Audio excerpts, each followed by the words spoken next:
And there's a movement going on in this historic little small town, and it really is trying to expose the people who live here to art. It's a nonprofit organization called CREATE. It's an acronym, and it stands for Community Resource to Encourage Artistic Talent and Education. Jen Johnson has more on that story. The music from the street draws you in. A small coffee shop filled with big ideas and even bigger talent.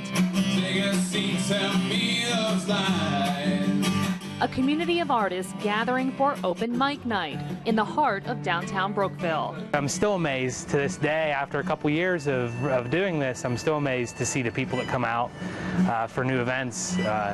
Almost every event we hold, there's someone new that shows up and someone with a new talent and new art. That we is a group of friends who started CREATE, a nonprofit whose goal is to bring art and music to everyone. A lot of times in small towns you have you hear people talk about how town used to be, and this seemed like something that was said often, but maybe people weren't doing enough about it. Our kids would get together and play, and we'd talk about the lack of things for them to do that were creative or art-based, music-based, poetry-based, painting-based. There was just a real lack of artistic presence in the community. I grew up in Brookville.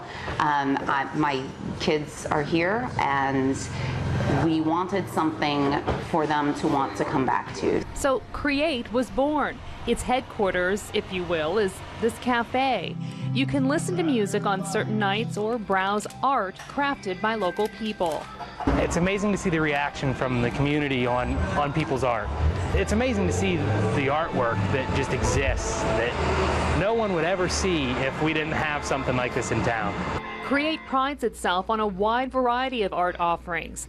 There are programs for the youngest of children, grown-up night where you can kick back with a glass of wine, and a special series for seniors. Getting the whole community involved, and I really do feel like it's happening, and it makes me incredibly proud. Justin Parson is the musical director at CREATE and works hard to make sure nights like this happen often. He moved to Brookville from out of town to teach at the high school.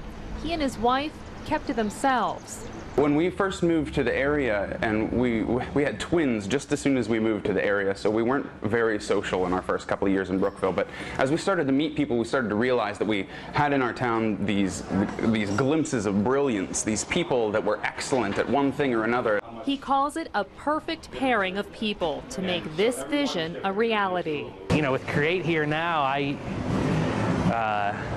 don't think I'd ever leave Brookville. I really don't. I'm pretty certain I'm going to stay here the rest of my life and raise my family here. When I decided to have a family, there was no place that I'd rather be than here in Brookville. It's a wonderful community. We have wonderful people. We have a really solid community. We have people that are willing to get out and support each other if there's something for them to do. And so we want to try to become that, to continue to become that organization that provides other things for people to do. Now, CREATE Cafe opens weekdays starting at 7 a.m. coming up with all these caffeine creations to get your day started.